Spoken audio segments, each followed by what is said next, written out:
4 HP cycles, Bmw S1000Rr, engine compression check, cylinder 3. Engine ID.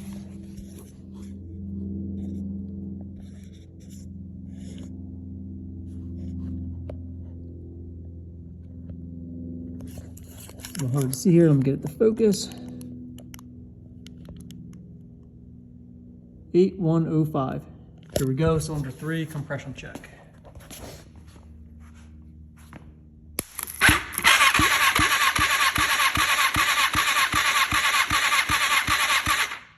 All right, there we are, cylinder 3. We're looking at about 170 PSI.